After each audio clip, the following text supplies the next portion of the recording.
हाँ जी बेटा, आपको तो रूल पता ही है पढ़ने के। एकदम चुप। कोई प्रश्न पूछना हो आराम से पूछ लें।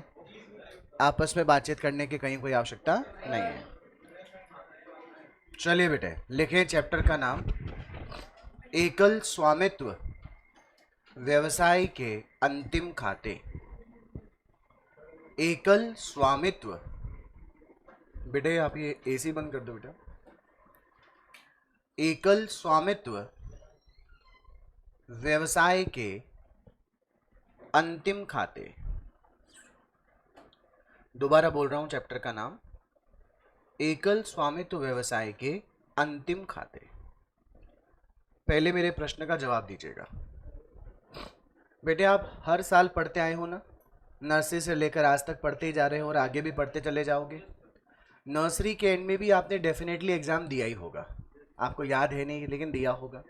अभी लेटेस्ट आपने एग्जाम किसका दिया था? 12वीं क्लास का। बेटा हर साल के एंड में आपका एग्जाम लगता है ताकि आपने जो पढ़ाई करी उसका नतीजा पास था, फेल था, कितने अच्छे थे, कितने बुरे थे, सब नतीजा अपने को निकल के आता है। बेटे व्यवसाय का जीवन जो होता है वो अनिश्चित कालीन होता है। बोलेंगे जरा, क्या होता है? अनिश्चित। जैसे आपको नहीं पता कि आप कब तक पढ़ेंगे। आप लोग सीए बनने के बाद क्या पता आपके मन में एमबीए करने की इच्छा हो जाए, क्या पता आप में से कोई आईएएस बनना चाहता हो, आईपीएस बनना चाहता हो, वो आगे की पढ़ाई करे। किसी को कुछ नहीं पता, बस हम लोग रोज पढ़े जा रहे हैं। उसी तरीके से व्यापारी जिसने व्यापार प्रारंभ किया, पहली बात आप उसे पूछोगे नहीं, भाई साहब आज आपने व्यापार शुरू तो कर दिया, चलो फटाफट ये बता दो बंद कब करोगे इसे। तो पहले तो आपकी जम के क्या कर देगा? पिटाई। फिर आप मार खाने के बाद फिर बोले पीट तो लिया ही, बोले हाँ अब तो बता दे बंद कब करेगा। तो बोलेगा अरे भाई मुझे नहीं पता कि मैं व्यापार बंद कब करूंगा। जब तक मेरे सामने ऐसी कोई परिस्थिति नहीं होगी कि मुझे व्यापार अब बंद करना ही पड़ेगा, तब तक मैं इस व्यापार को बंद नहीं करूंगा।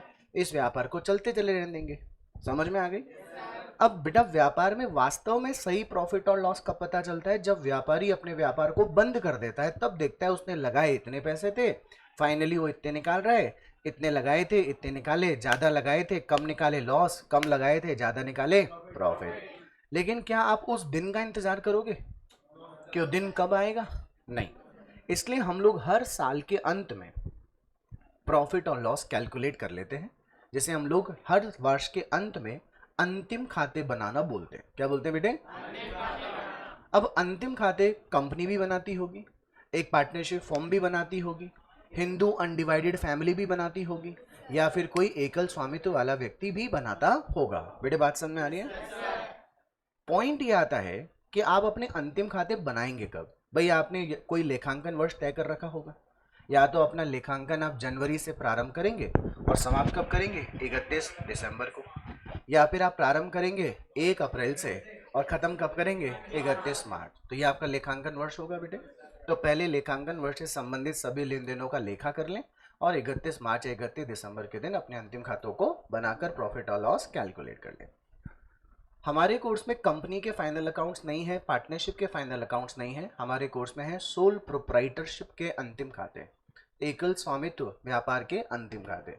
पार्टनरशिप में 2 या 2 से अधिक व्यक्ति होते हैं, कंपनी में बहुत सारे व्यक्ति होते हैं। एकल स्वामित्व में एक व्यक्ति होता है जिसका प्रबंधन, इन्वेस्टमेंट, पूंजी सब उसी की होती है, नफा नुकसान उसी का होता है। आपका जो ये चैप्टर है वो 2 भागों में विभाजित है। पार्ट 1 मतलब यूनिट 1, इंग्लिश में बोलेंगे final accounts of non manufacturing entities. पूरा बोलेंगे final accounts of non manufacturing entities. ठीक है बेटे? दूसरा पार्ट होगा, बोलिए, final accounts of manufacturing entities. पहले मैंने बोला था गैर निर्माणकारी व्यापार के अंतिम खाते, दूसरा मैंने बुलवाया निर्माणकारी व्यापार के अंतिम खाते। नॉन मैन्युफैक्चरिंग और मैन्युफैक्चरिंग में अंतर क्या है? आप सभी लोग घड़ी पहन रहे हो, शर्ट पहन रहे हो, बैग ले रहे हो, कॉपी लेकर आ रहे हो, पेन लेकर आ रहे हो, जीन्स पहनी है आपने, मोबाइल आप काम में ले रहे हैं, आप कैमरा देख रहे हैं, कैलकुलेटर्स देख रहे हैं, लैपटॉप्स देख रहे हैं। ये सब किसी ना किसी ने मैन्युफैक्चर किया होगा कि नहीं किया? जैसे एक कंपनी, इसका नाम है सोनी, तो ये किसका प्रोडक्ट है? सोनी का प्रोडक्ट है। जैसे मान लीजिए मैंने घड़ी पहन रखी है टाइटन की, आपने घड़ी पहन रखी होगी किसी और कंपनी के, मेरे पास मोबाइल फ़ोन किसी और कंपनी का, आपके पास किसी और कंपनी का। तो जैसे मेरे पास फ़ोन है, मान लो कि मेरे पास सैमसंग का फ़ोन है, तो मैं क्या साउथ कोरिया गया था क्या? मेरे पास एप्पल का फ़ोन है तो मैं अमेरिका कैलिफोर्निया गया था क्या? तो मैं कहाँ गया था? जयपुर में उसके प्रोडक्ट को बेचने वाले डीलर के पास गया था बेटे। बात समझ में आ गई? तो जो डीलर होता है ना, जो वस्तु खरीदता है और बेचता है, खरीदता है बेचता है, उसे कहते हैं गैर निर्माणकारी व्यापार। क्या बोलते हैं बेटे? लेकिन अगर आपको फर्नीचर खरीदना है घर के लिए, तो आप दो जगह से फर्नीचर खरीद सकते हैं। एक तो जो बनाया बनाता नहीं है, बनाए हुए से खरीदता है और फिर बेच देता है, तो आप जाओगे ट्रेडर के पास। किसके पास जाएंगे? एक आपको लगता है नहीं नहीं, हम तो ऐसे व्यक्ति के पास जाएंगे जो खुद ही मैन्युफैक्चरिंग करता है और खुद ही बनाकर बेचता है, तो वो होता है निर्माणकारी। क्या बोलते हैं उसे? अभी जो हमारा पहला पॉइंट हम लोग पढ़ेंगे वो गैर निर्माणकारी यानी कि नॉन मैन्युफैक्चरिंग जो यूनिट्स हैं उनके अंतिम खाते बनाएंगे। जब ये चैप्टर खत्म हो जाएगा फिर हम सीखेंगे कि एक निर्माणकारी व्यापारिक संस्था अपने अंतिम खाते किस प्रकार से बनाती है। ठीक है बेटे, लिखना शुरू करो। यूनिट नंबर 1, गैर निर्माणकारी व्यापार के गैर निर्माणकारी व्यापार के अंतिम खाते। गैर निर्माणकारी व्यापार के अंतिम खाते। पहले आशय लिखो बेटा, मीनिंग लिखेंगे। गैर निर्माणकारी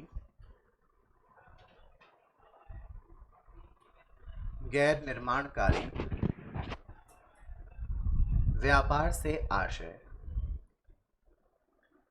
व्यापार से आशय ऐसे व्यापार से है,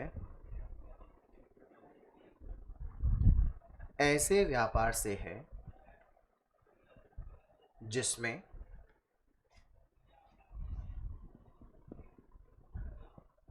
वस्तु को क्रय करते हुए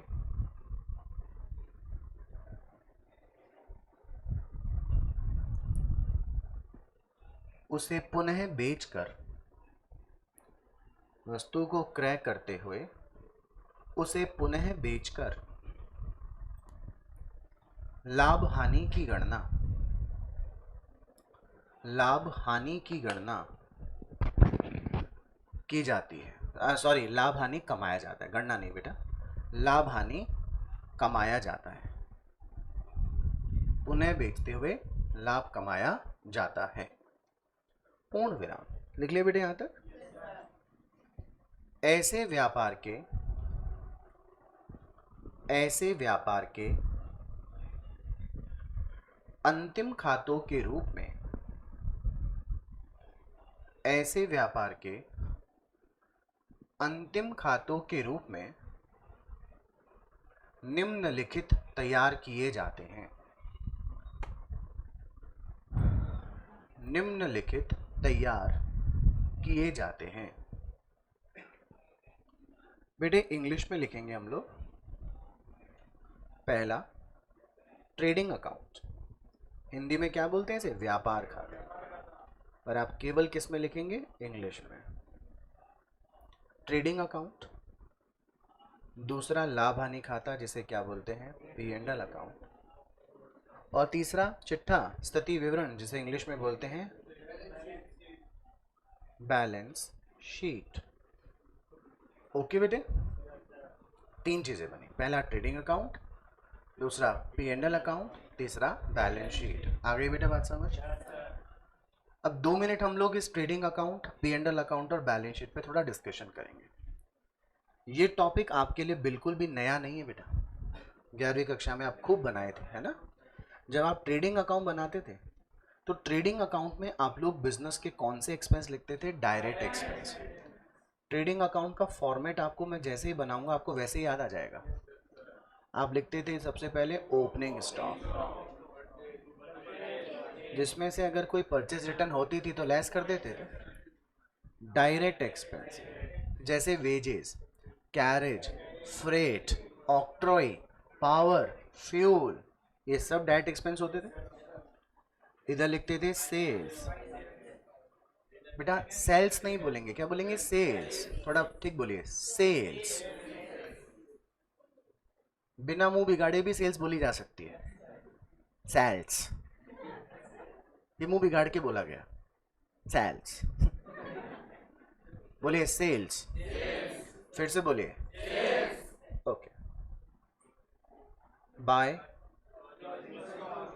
क्लोजिंग स्टॉक या स्टॉक? अगर आज अगर क्रेडिट का टोटल ज्यादा है तो जीपी आता है क्या? Gross profit. और अगर डेबिट ज्यादा है तो ग्रॉस लॉस आएगा। ओके बेटे, कोई भी चीज सीखनी आपको है, कोई सिखाने वाला नहीं है, ध्यान रखिएगा, आपको ही सीखना पड़ेगा हर चीज। तो ट्रेडिंग अकाउंट में तो आते हैं व्यापार के डायरेक्ट एक्सपेंसेस और डायरेक्ट इनकम, लेकिन जो एक्सपेंसेस और जो इनकम किस में नहीं आई, ट्रेडिंग में नहीं आई, वो सब कहाँ चल जाती हैं? अच्छा, पी एंड एल की जो शुरुआत होती है बेटे, वो ग्रॉस प्रॉफिट या ग्रॉस लॉस से होती है। अगर प्रॉफिट होता है तो क्या लिखेंगे? Bye GP. लॉस होता है तो क्या लिखेंगे? To gross loss. बात समझ में आ गई बेटा? अब जितने भी एक्सपेंसेस जो कि कौन से नेचर के थे, मतलब जिनका वस्तु के क्रय या उत्पादन से कोई संबंध नहीं है, वो क्या होते हैं? Indirect expense. Salary, rent of office, depreciation, ये सब कमीशन वगैरह, discount allowed, selling expenses, advertisement, ये सब कहाँ जाएंगे? P and L. और जितनी भी इनकम्स जो सेल्स के अलावा इनकम होगी वो सब कहाँ जाएंगी? पी एंड एल में। तो ये आपकी क्या हो गई? Indirect income. अगर क्रेडिट का टोटल ज़्यादा है तो क्या बोलते हैं? Net profit. अदरवाइज डेबिट ज़्यादा तो क्या बोलते हैं? क्या आपको बात समझ में आ गई बेटा? और चिट्ठा तो आपको बनाना आता ही है। बैलेंस शीट में क्या आ जाती हैं? एसेट्स और लायबिलिटी। खैर, ये चैप्टर बेसिकली इस चीज़ के लिए नहीं बना। फाइनल अकाउंट्स बनाने से पहले अपने को कुछ समायोजन प्रविष्टियां करनी पड़ती है। क्या करनी पड़ती है बेटे? समायोजन प्रविष्टियां। ये समायोजन प्रविष्टियां क्या होती है, थोड़ा ध्यान सुनिएगा। मैंने सैलरी का भुगतान किया, एंट्री बोलो, टू कैश और बैंक। 1,10,000 रुपए की सैलरी का भुगतान कर दिया पूरे साल भर में। मैंने रेंट का भुगतान कर दिया है पूरे साल भर में, rent account debit to cash. कितना रुपए? 1,40,000। एक मैंने मशीन खरीदी बेटे, machinery account debit to bank, चलो कैश या बैंक जो भी है, 1,00,000 रुपए लिख दिया बेटा। अब मैं आपसे कह रहा हूं कि ये सैलरी जो है मैंने उन एम्प्लॉय को पे की है जिनकी तनख्वाह हर महीने की कितनी थी, और मैंने उनसे सेवाएं कितने महीने ली है? 12 महीने। तो 10,000 मल्टीप्लाई 12 अगर किया जाए,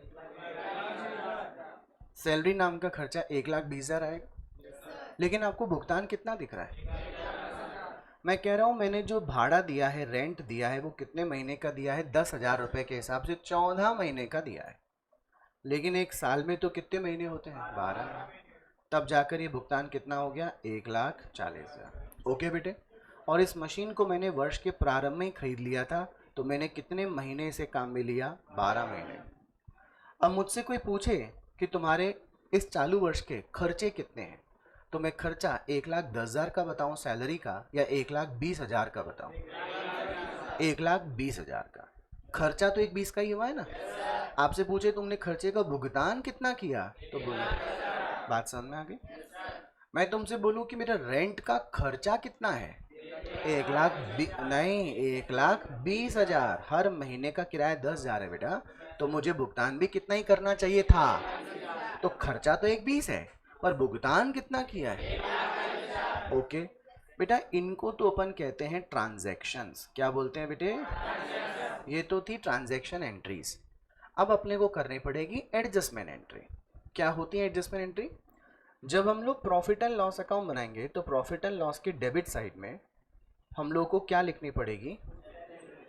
सैलरी लिखनी पड़ेगी। दिमाग लगाए बेटा, 1,10,000 भुगतान की हुई दिखाऊं या 1,20,000 खर्च की राशि दिखाऊं? खर्च की राशि, खर्चा कितना दिखाऊं? 1,20। तो मेरे यहाँ पर डेबिट कितना होगा? बट अब समस्या ये है कि इधर तो मैंने डेबिट कितना किया हुआ है, और यहाँ डेबिट कितना कर रहा हूँ। ये तो गड़बड़ हो गई कि नहीं होगी? आप बोलोगे सर एक समायोजन प्रविष्टि पास करो, salary account debit to outstanding salary. याद आया कुछ? अदत्त व्यय, ऐसे खर्चे जो उत्पन्न तो हो गए लेकिन जिनका भुगतान अभी तक नहीं किया। तो आप सैलरी अकाउंट डेबिट कितना कर दिए, 10,000, और टू आउटस्टैंडिंग बकाया सैलरी नाम की लायबिलिटी को पुस्तकों में लेकर आ गए। अब आपकी सैलरी कुल मिलाकर डेबिट कितनी हो गई, खर्च की राशि 120 आ गई कि नहीं आ गई। मैं कह रहा हूँ रेंट मैंने कितने रुपए का भुगतान किया, कितने मंथ्स का भुगतान किया, लेकिन साल में महीने होते कितने, मतलब 2 महीने का प्रीपेड कर दिया। तो मुझे 1,40,000 के खर्चे को पुस्तकों में 1,20,000 पे लाना पड़ेगा। तो मैं बोलूँगा prepaid prepaid rent account debit to rent, कितना रुपए। अच्छा डेबिट कितना था, क्रेडिट कितना हुआ, अपने आप ही 1,20,000 का खर्चा आ गया। अच्छा बेटे मैंने मशीन साल के बिगनिंग में कितने में खरीदी थी, ये मशीन साल के एंड में 12 महीने तक काम आई बेटा, मतलब मुझे इस 1,00,000 रुपए पे डेप्रिसिएशन लगाना चाहिए ना। अगर मैं डेप्रिसिएशन नहीं लगाऊं तो साल के बिगनिंग में भी आप लोगों को 1,00,000 का बता रहा हूँ, साल के एंड में भी कितनी बताऊं, 1,00,000। आप विश्वास करेंगे क्या मेरे ऊपर, आप बोलेंगे गलत बात यार, साल के बिगनिंग में भी 1,00,000 थी, यूज़ किया तो कम होनी चाहिए ना। मैं कह कम कैसे करूं, बोले सर क्या लगाऊं, डेप्रिसिएशन। अब बेटा डेप्रिसिएशन कभी कैश में दिया जाता है क्या, तो ये ट्रांजैक्शन थोड़ी है, ये एक एडजस्टमेंट बिठाया जा रहा है कि ताकि संपत्ति की वैल्यू को घटाकर पुस्तकों में दिखाया जाए। एंट्री होगी depreciation account debit to machine, कितना रुपए। अब एसेट की वैल्यू 1,00,000 से 10,000 घटकर कितनी हो गई, बात समझ में आ गई। बेटा ये सब तो कौन सी एंट्री थी, ट्रांजैक्शन एंट्री, और ये एंट्री थी एडजस्टमेंट। अब तुम मुझे खुद बता दो, क्या मैं अंतिम खाते केवल इन्हीं के बेसिस पे बना सकता हूँ क्या, मुझे क्या करना पड़ेगा, मेरी बात समझ में आ गई। इसलिए अब हम इस चैप्टर में सबसे इम्पॉर्टेंट पोर्शन डिस्कस करेंगे, अंतिम खाते बनाने से पूर्व आवश्यक समायोजन। क्या डिस्कस करेंगे, अंतिम खाते बनाने, एक लाइन छोड़कर लिखो यही लाइन, अंतिम खाते बनाने से पूर्व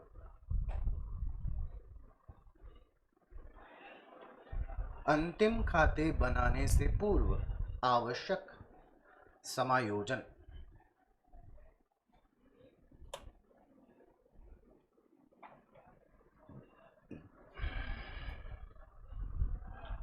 अंतिम खाते बनाने से पूर्व आवश्यक समायोजन, लिखो नंबर 1, इंग्लिश में लिखवाऊंगा आगे हिंदी में लिख लेना।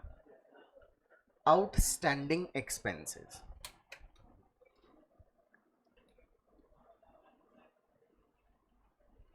आउटस्टैंडिंग एक्सपेंसेस,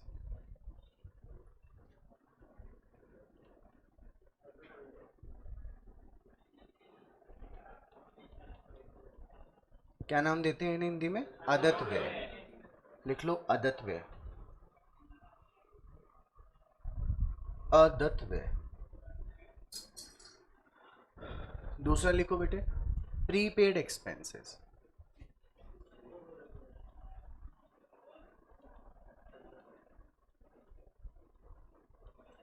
हिंदी में इसे बोलते हैं पूर्वदत्त व्यय, पूर्वदत्त व्यय, ठीक है बेटा। तीसरा लिखो accrued income, accrued income, ACCRUED, accrued income, उपार्जित आय,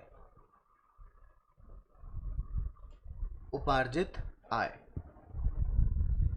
लिख लिया बेटा। चौथा लिखिए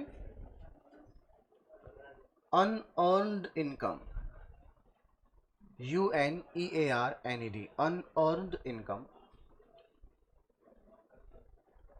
ऊपर वाले को उपार्जित कहते हैं, नीचे वाले को अनुपार्जित कहते हैं, अनुपार्जित आय।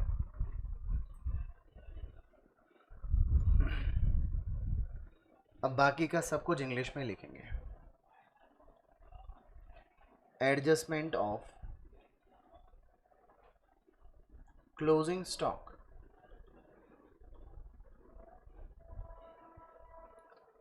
Adjustment of closing stock, adjustment of छठा पॉइंट,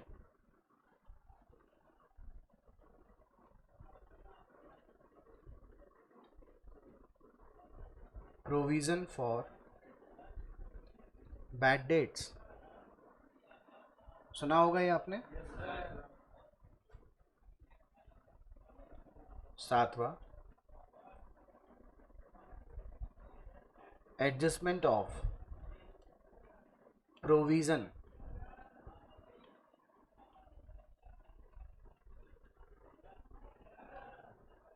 फॉर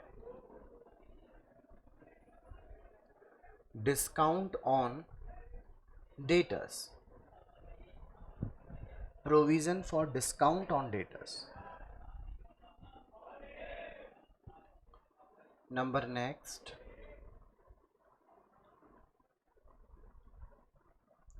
एडजस्टमेंट ऑफ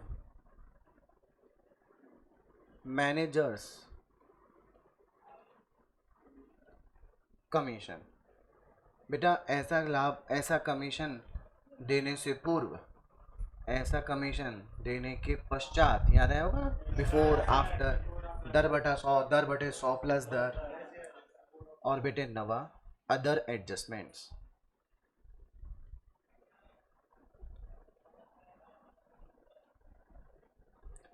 बेटे अदर एडजस्टमेंट में कोई सूची नहीं है, 9 एडजस्टमेंट मैंने आपको लिखवाया, उसमें 8 एडजस्टमेंट तो हम स्पेसिफिकली इन्हीं के नाम से डिस्कस करेंगे। और नवा जो पॉइंट है वो नवे छोटे छोटे ऐसे एडजस्टमेंट होंगे जो हर प्रश्न में थोड़े बहुत अपने को देखने के मिलेंगे। तो नवा जो पॉइंट है वो तो प्रश्न करते समय हो जाएंगे, 1 से लेकर 8 हम लोग को स्पेसिफिकली डिस्कस करना है, ठीक है। लिखिए नंबर 1, आउटस्टैंडिंग एक्सपेंसेस। अब हिंदी में मत लिखना, आउटस्टैंडिंग एक्सपेंसेस।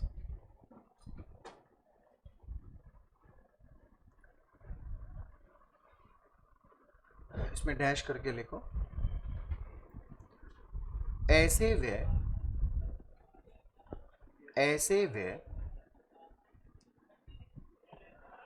जो उत्पन्न तो हो गए, ऐसे व्यय जो उत्पन्न तो हो गए किंतु अभी उनका भुगतान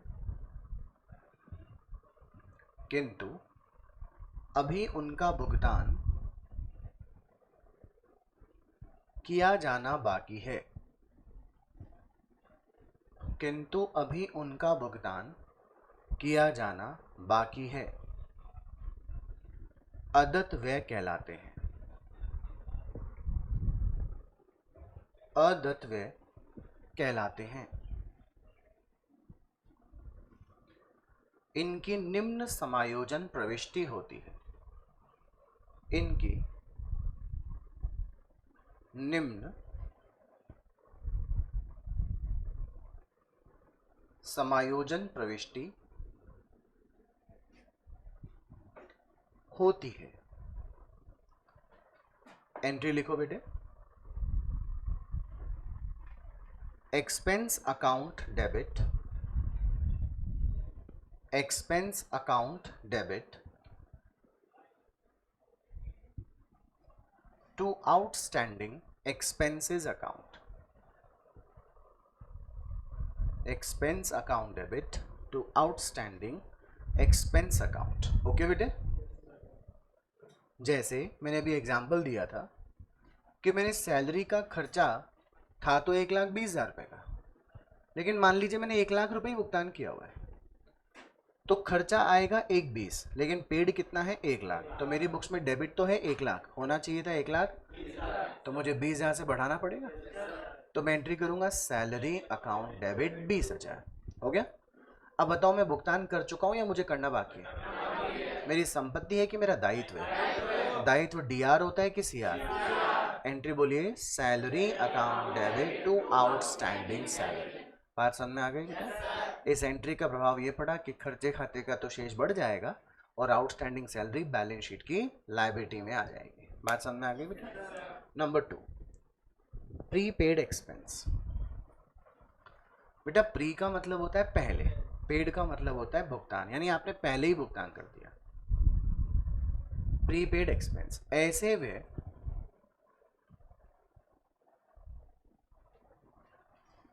व्यय जो उत्पन्न तो नहीं हुए, ऐसे व्यय जो उत्पन्न तो नहीं हुए किंतु उनका भुगतान पहले ही कर दिया गया, किंतु उनका भुगतान पहले ही कर दिया गया है, पूर्वदत्त व्यय कहलाते हैं। पूर्वदत्त व्यय कहलाते हैं।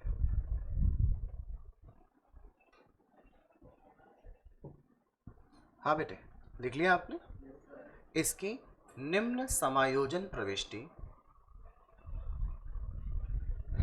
इसकी निम्न समायोजन प्रविष्टि की जाती है।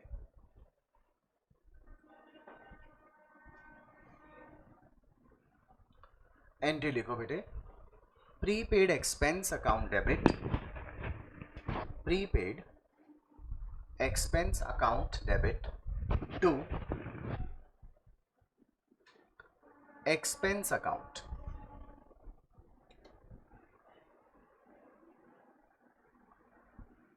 बेटा मैंने रेंट के भुगतान कितना किया हुआ है, लेकिन मैंने सेवाएं कितने महीने ली, तो गुणा 10,000 करूं अगर, तो खर्च की राशि, तो मैंने डेबिट तो कितना कर दिया, तो मुझे 20,000 रुपये वापस वसूलने का अधिकार है, या मैं आगे के 2 महीने बिना रेंट का पैसा दिए संपत्ति काम में ले सकता हूँ। तो मेरी संपत्ति हुई ना बेटे। संपत्तियों को क्या करते हैं, डेबिट। अब क्योंकि खर्च खाते का नाम क्या है, रेंट, सैलरी भी हो सकता था, कमीशन भी हो सकता था, तो अपन प्रीपेड एक्सपेंस अकाउंट डेबिट कर देंगे, और जिस खाते को अपन ने ज़्यादा डेबिट कर दिया उसे क्या कर देंगे, क्रेडिट। एंट्री देखो आपने ये लिखी है, prepaid expense account debit to expense account. बात समझ में आ गई बेटा। एक लाइन छोड़कर तीसरा पॉइंट लिखिए, accrued income, ACCRUED, accrued income.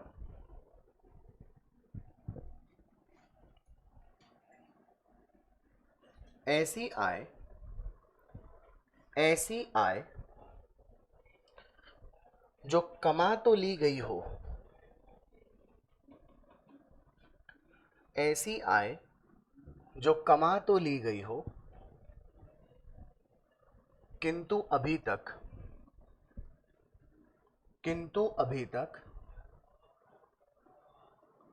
नकद में प्राप्त नहीं हुई हो, किंतु अभी तक नकद में प्राप्त नहीं हुई हो,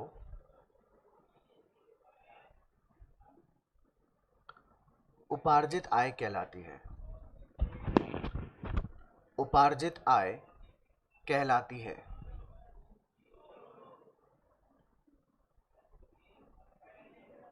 ठीक है बेटा। इसकी निम्न समायोजन प्रविष्टि होती है,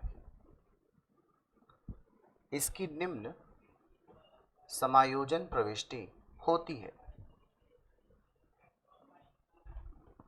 एंट्री लिखो बेटे, accrued income account debit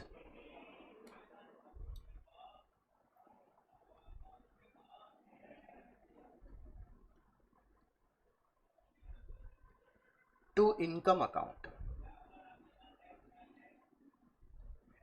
accrued income account debit to income account. बेटा इसका मीनिंग समझे। मैंने किसी व्यक्ति का माल 10 लाख रुपए में बेचा है, और मेरे उसके बीच में जो अनुबंध हुआ था उसके हिसाब से उसे मुझे कमीशन 10% देना था बेटा। तो मेरा कमीशन बना कितना, 1 लाख। लेकिन उसने जो मुझे अभी तक कमीशन दिया है वह मात्र कितने रुपए का दिया, 80,000। तो मेरी कमाई तो कितनी हुई, 1 लाख, लेकिन प्राप्ति कितनी हुई।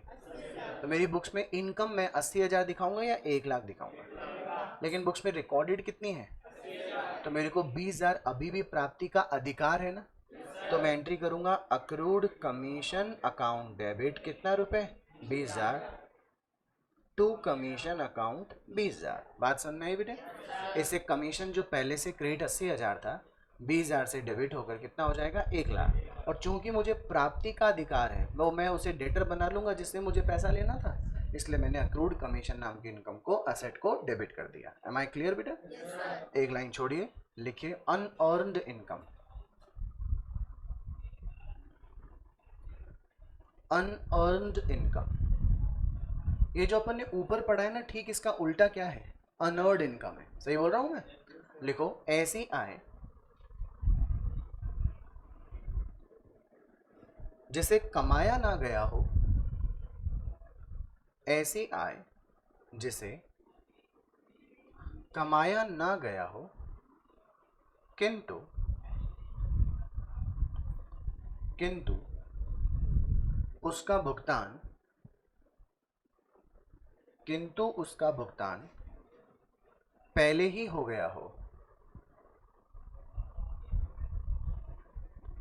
किंतु उसका भुगतान पहले ही हो गया हो अनुपार्जित आय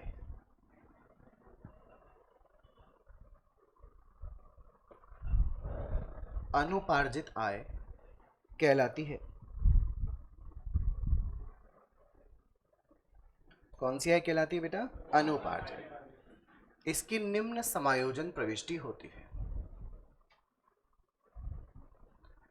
इसकी निम्न समायोजन प्रविष्टि होती है।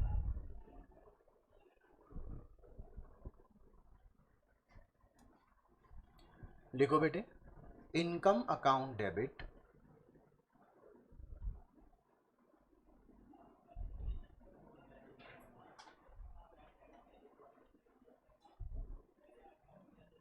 To unearned income account.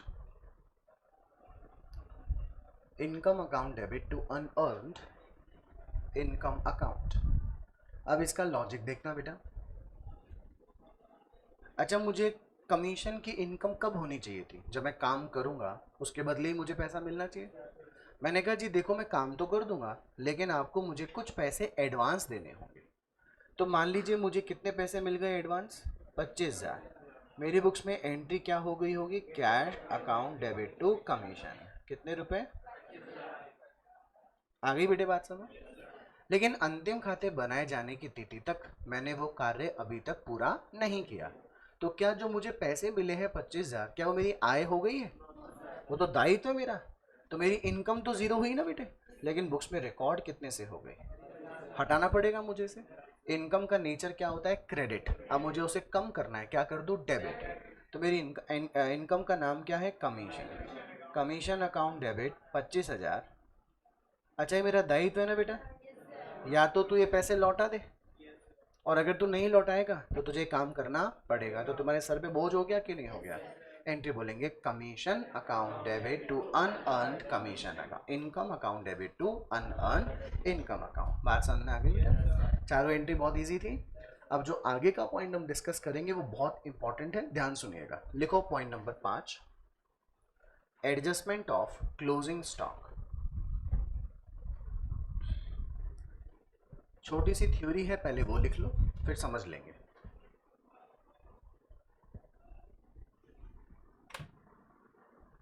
लिखें, यदि अंतिम स्कंद की सूचना यदि अंतिम स्कंद की सूचना तलपट के बाहर, किसके बाहर? तलपट के बाहर सूचनाओं के रूप में दी हुई हो, सूचनाओं के रूप में दी गई हो, तो अंतिम खाते बनाते समय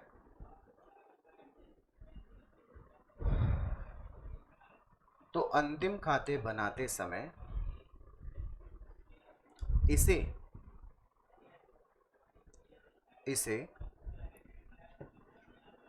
ट्रेडिंग अकाउंट में क्रेडिट पक्ष में दिखाया जाएगा। क्रेडिट पक्ष में दिखाया जाएगा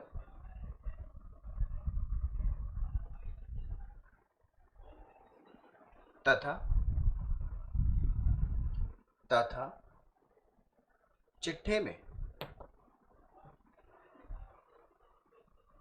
संपत्ति पक्ष में भी दर्शाया जाएगा।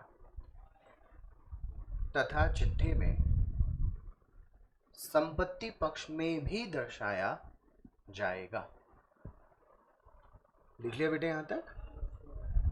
नेक्स्ट लाइन से लिखो, परंतु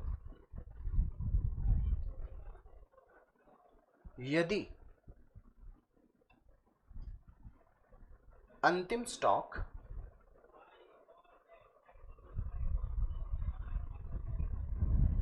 परंतु यदि अंतिम स्टॉक तलपट में ही दर्शाया गया हो,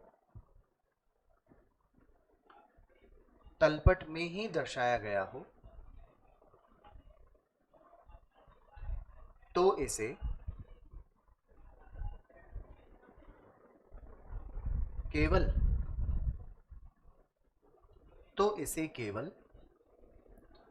चिट्ठी में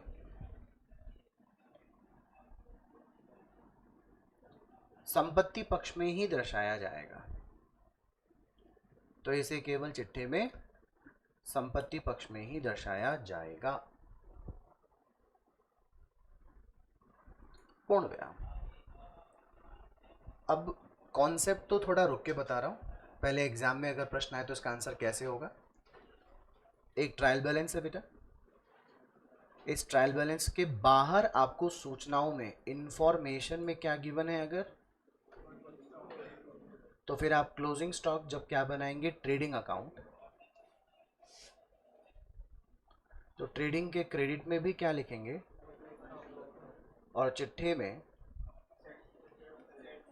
एसेट साइड में भी क्या लिखेंगे। याद हो गई वाली बात। लेकिन यदि आपको तलपट के योग में ही क्या शामिल होता दिख रहा है, तो फिर आप कहां नहीं दिखाएंगे,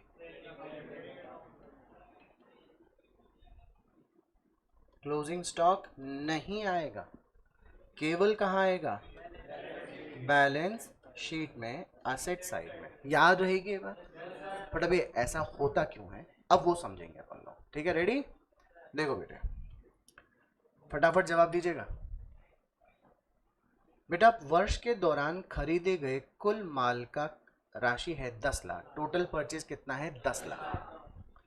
बेटा अगर मैं पूरा का पूरा 10 लाख का माल कितने में बेच दूं, बताइए मेरा प्रॉफिट कितना होगा। Absolutely correct.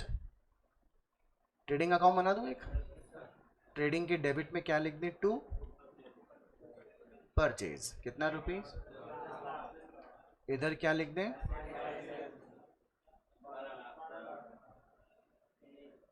क्या बोलेंगे, बाय सेल्स कितना रुपीस, 12 है। क्या तुम्हारा जीपी आ गया, ग्रॉस प्रॉफिट। अब मेरा दूसरा सवाल, टोटल परचेज कितनी है।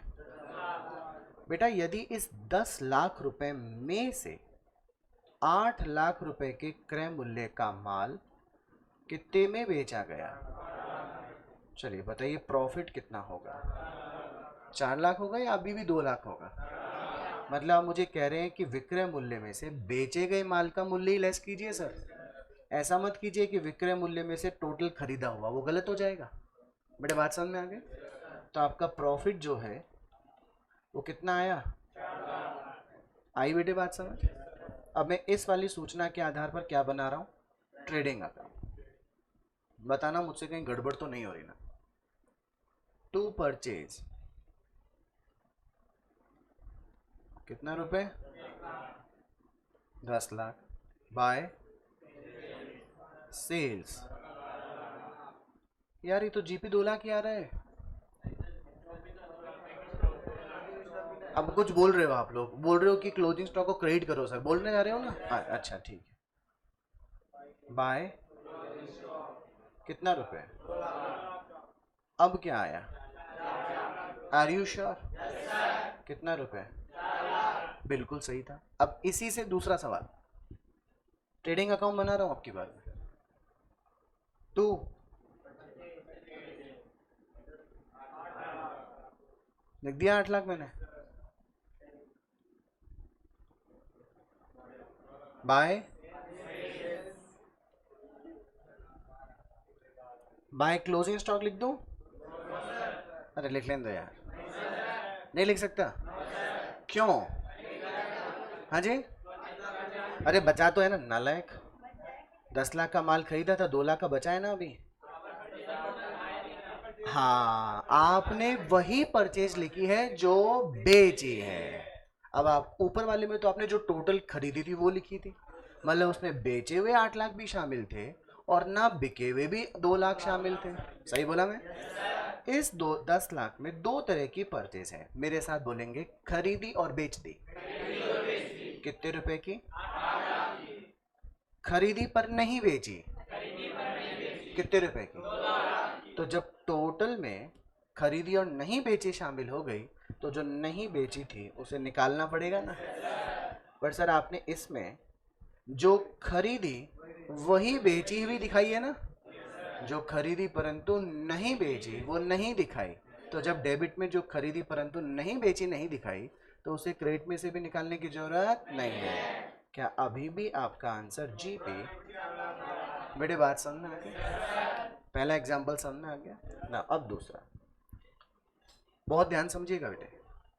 मैं एक तलपट बना रहा हूं और मैं कह रहा हूं टोटल परचेज 10 लाख रुपए की है। तलपट के डेबिट पक्ष में आपको परचेज कितना दिख रहा है? और मैंने अन्य सूचनाओं के साथ में तलपट बना दी। इसमें आपको क्लोजिंग स्टॉक तलपट में नहीं दिखाई दे रहा, नहीं दिख रहा है तलपट में। मैं सूचनाओं में दे रहा हूं कि क्लोजिंग स्टॉक कितने रुपए का है। तो आप ये कहेंगे इसका मतलब सर इस 10 लाख रुपए में दो तरह का माल शामिल है, खरीदा बेचा, खरीदा पर नहीं बेचा। आई बात समझ? अब जब आप इस वाली तलपट से क्या बनाओगे? अंतिम खाते, तो ट्रेडिंग अकाउंट बनाओगे ना। तो आपको ऑब्वियस ही बात है परचेज कितनी दिख रही है? 10 लाख, जिसमें खरीदी और बेचे शामिल है। खरीदी पर नहीं बेची तो आपको डेफिनेटली क्लोजिंग स्टॉक दिखाना ही पड़ेगा।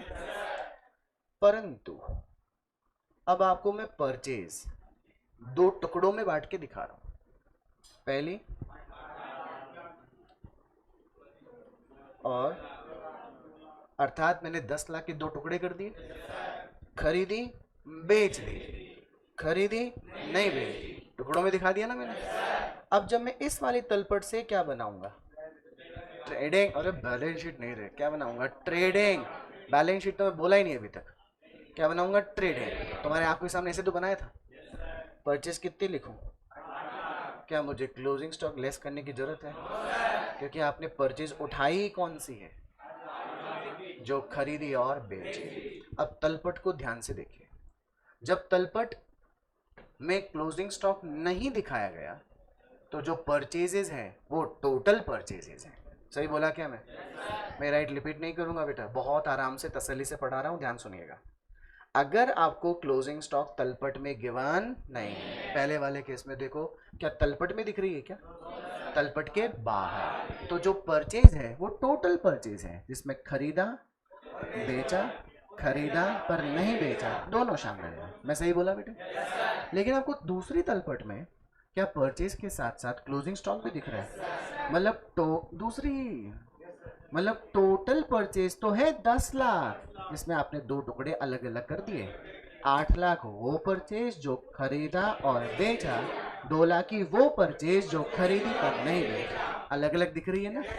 अब आप पहली वाली से जब परचेज ट्रेडिंग में उठाओगे और 10 लाख लिखोगे तो इसमें वो जो खरीदी नहीं बेची वो भी शामिल है ना, तो क्रेडिट करके निकालना पड़ेगा, तभी डेबिट में 8 लाख आएगी। लेकिन उस वाली परचेज से मैं जो परचेज उठाऊंगा वो वही परचेज है जो खरीदी और बेची, तो फिर मुझे क्रेडिट में से क्लोजिंग स्टॉक निकालने की आवश्यकता है। आई बात समझ? आपसे पहले वाली तलपट में पूछा जाए कि टोटल परचेज कितना, बोलोगे 10 लाख, है ना? दूसरी बार बोले टोटल परचेज कितनी, आप बोलोगे 10 लाख।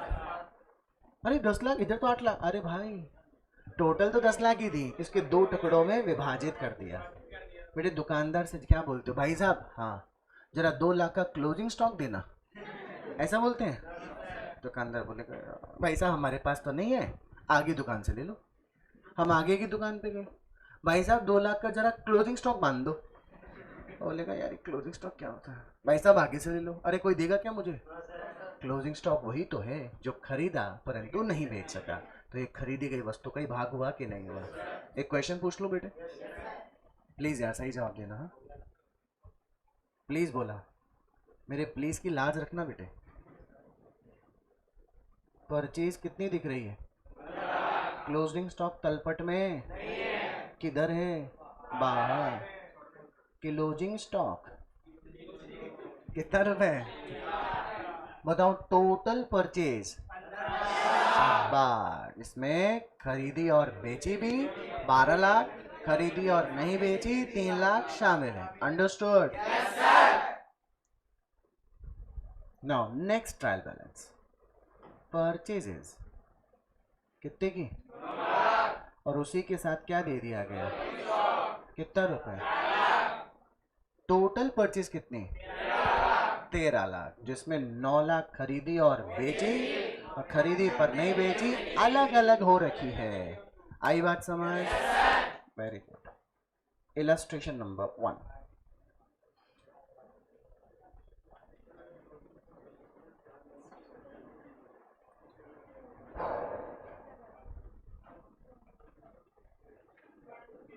सेवन चैप्टर का यूनिट नंबर 1। बेटा पक्की समझ आ गई थी बात आपको? इलस्ट्रेशन नंबर 1 देखिए।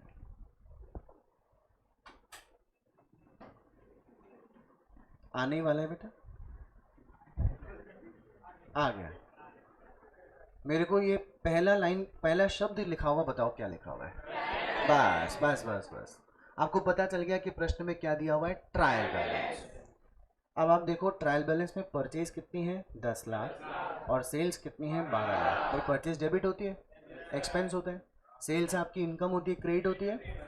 डेटर्स 5 लाख के हैं, क्रेडिटर्स 4 लाख। अच्छा अच्छा अच्छा, ये तलपट कौन सी डेट की बनी हुई है? 31 मार्च। ओके बेटे। ओपनिंग स्टॉक कितना था? बच्चा लोग, क्या क्लोजिंग स्टॉक तलपट में ही आ रहा है? इसका मतलब total purchase 10 lakh plus 3 lakh 13 lakh की है क्या? इसको दो हिस्सों में बांटकर दिखा दिया गया है। आई बात समझ? मतलब टोटल क्रैक किया गया माल 13 लाख, अदर एक्सपेंस 7 लाख और income 9 lakh, fixed asset 25 lakh, long term liability 6 lakh, capital बेटे 21 लाख। प्रश्न के आखिरी में क्या लिखा है? Additional information. क्रेडिटर्स, क्रेडिटर्स 1 अप्रैल 2019 यानी साल के प्रारंभ में कितने के थे? 3 lakh. You are required to calculate cost of goods sold, बेचे गए माल की लागत, एंड क्रेडिटर्स को पे किया हुआ अमाउंट। चलो पहले क्रेडिटर्स को पे किया अमाउंट निकालते हैं। आपसे साल के बिगनिंग में क्रेडिटर्स कितने मांगते थे? बेटा वो हमसे साल के बिगनिंग में मांग रहे थे 3 लाख। अब मुझे इसमें टोटल जो मैंने उनसे खरीदा वो ऐड कर देना चाहिए। बेटा मैंने आपसे प्रश्न पूछा था अभी, क्या मुझे इस प्रश्न में तलपट गिवन है? और तलपट में ही मुझे क्या गिवन है? Closing stock. मतलब टोटल परचेज को दो हिस्सों में बांट के दिखा दिया गया है। ये वो परचेज है जो खरीदी और बेच दी, ये वो परचेज है जो खरीदी परंतु बेची नहीं। यानी टोटल परचेज तो 13 लाख की थी ना बेटे? शाबाश। तो 3 लाख प्लस, तो बेटे 16 लाख, 16 लाख आ गई बेटे। ये आपके वो क्रेडिटर्स हैं जो आपसे साल के अंत में पैसे मांगते हैं। लेकिन देखो कितने अच्छे क्रेडिटर्स हैं बेटे। वो कहते हैं हमको तो कितने दे दो खाली। क्या वो अच्छे हैं? अरे काहे के अच्छे? हमने उनको साल भर में 12 लाख का भुगतान किया होगा, तभी वो हमसे 4 लाख मांग रहे हैं कि नहीं मांग रहे हैं? कोई अच्छे बच्चे नहीं है। क्या बोलते हैं बोलो? Amount paid to creditor. क्या हमारा आंसर क्रेडिटर्स को भुगतान किया हुआ 12 लाख ही आया कि नहीं आया? Calculation of amount paid to creditor 12 lakh आया बेटा। अच्छा मैंने तो आपको यूं स्टेटमेंट बना के समझाया, इन्होंने खाता बना के समझा दिया। दिमाग लगाओ देखें, क्रेडिटर्स व्यापार की संपत्ति होती है लायबिलिटी? लायबिलिटी डीआर होती है कि सीआर? देखो बेटे बाय बैलेंस बीडी 1 अप्रैल को 3 लाख रुपए था बेटे। हमने 10 प्लस 3 कितना माल खरीदा था? 13 लाख। माल उधार खरीदने की एंट्री बोलिए। Purchase account debit to creditor. फिर से बोलो। क्रेडिटर सीआर हुआ बेटे। बाय परचेज कितना आ गया? 13 लाख। अब हमसे कुल मिलाकर कितने मांगते हैं? 16। लेकिन हमने साल के अंत में देखा वो तो कितने मांग रहे हैं? क्या हुआ? 12 लाख का भुगतान कर दिया। Creditors account debit to bank, balancing figure, balancing figure. बात समझ में आ गई बेटा? अब अपने से दूसरा प्रश्न इन्होंने क्या मांगा था कि समा बताओ कॉस्ट ऑफ गुड्स सोल्ड। अच्छा पहले तो आपने 11वीं क्लास में बेचे गए माल का लागत मूल्य निकालने का फॉर्मूला पढ़ा होगा, COGS नहीं पढ़ा? COGS का formula opening stock plus purchase plus direct expense minus, सुनिएगा क्या लिखा अपन ने, ओपनिंग स्टॉक मंजीत, हाँ बेटा नेट परचेज, ठीक है ये आ गया। अब क्या मुझे इस प्रश्न में ओपनिंग स्टॉक पहले से 2 लाख दिया हुआ है? बस अब थोड़ा रुको, अगर मैं टोटल परचेज लिखूंगा तो टोटल में तो खरीदा और बेचा और खरीदा और नहीं बिका दोनों शामिल हो जाएंगे। अगर मैं टोटल परचेज कितनी ले लूं और प्रश्न में मुझे किसी प्रकार का कोई डायरेक्ट एक्सपेंस दिखाई नहीं दे रहा, तो क्योंकि मैंने 13 लाख में 10 लाख वो जो बेच दी, 3 लाख वो जो नहीं बेच, यानी क्लोजिंग स्टॉक भी शामिल कर रखा है, तो फिर मुझे क्लोजिंग स्टॉक हटाना ही पड़ेगा ना। 2 + 13 15, 15 - 3, बिके हुए माल की लागत 12 लाख आ गई। या फिर दूसरा फॉर्मूला था ओपनिंग स्टॉक कितने रुपए का। अब अगर मैं परचेज कौन सी ही लूं, जो खरीदी और बेची, जिसमें क्या नहीं शामिल करूं, तो बस तो मेरे बिके हुए स्टॉक की में क्या मुझे क्लोजिंग स्टॉक लेस करने की जरूरत है? मेरा आंसर अभी भी एक जैसा आएगा कि नहीं आएगा? बेटा ये कुछ नया नहीं पढ़ा है मैंने, जो अभी आप लोगों से मैंने जो एक ऊपर वाला ट्रेडिंग अकाउंट वाला क्वेश्चन पूछा था ना, वही था। जब मैं कौन सी परचेज ले रहा हूँ, खरीदी और बेची वाले, तो मुझे क्लोजिंग स्टॉक हटाने की जरूरत नहीं। लेकिन जब मैं परचेज कौन सी लूंगा, खरीदी बेची, खरीदी पर नहीं बेची, तो क्लोजिंग हटाना पड़ेगा ना बेटे। मैंने यही किया है देखो, जब मैं टोटल परचेज ले रहा था जिसमें खरीदी बेची खरीदी नहीं बेची शामिल है, तो नहीं बिकी वो हटाना पड़ी बेटे। और जब मैंने कौन सी परचेज ली, खरीदी और बेच दी, वो नहीं ली जो खरीदी परंतु बेची नहीं, तो मेरे को जो नहीं बिकी वो भी लेस करने की जरूरत नहीं है। बड़े बात समझ में आ गई? घर पे सवाल बैठ के कॉपी में नोट कर लाना। अच्छा दूसरा, टाइम तो हो गया वैसे, लेकिन एक छोटा सा एग्जाम्पल और दे रहा हूँ, ये भी होमवर्क में कर लेना। इलस्ट्रेशन नंबर 2 बेटा, कहीं पर भी आपको इलस्ट्रेशन नंबर 2 में ट्रायल बैलेंस शब्द का इस्तेमाल होता दिखाई दिया तो ये केवल सूचनाएं हैं बेटा। Opening stock, purchase, carriage, wages, sales, return inward मतलब सेल्स रिटर्न, रिटर्न आउटवर्ड मतलब परचेज रिटर्न, और एक क्लोजिंग इन्वेंट्री, ये ट्रायल बैलेंस नहीं है बेटे।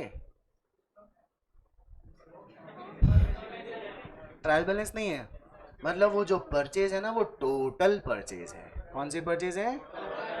अब अपन जब क्या बनाएंगे, ट्रेडिंग अकाउंट, तो अपने को परचेज तो 672 दिखानी होगी, उसमें से क्या लेस करेंगे, रिटर्न आउटवर्ड, लेकिन आपको क्लोजिंग स्टॉक भी लेस करना पड़ेगा क्योंकि वो ट्रायल बैलेंस गिवन नहीं है। अगर वो क्या गिवन होती तो अपन ट्रेडिंग के डेबिट में केवल 672 ही दिखाते, क्लोजिंग स्टॉक लेस करके नहीं दिखाते, क्योंकि ट्रायल बैलेंस में अगर क्लोजिंग स्टॉक दिख रहा हो तो आप समझ जाना कि टोटल परचेस के 2 हिस्से कर दिए गए हैं।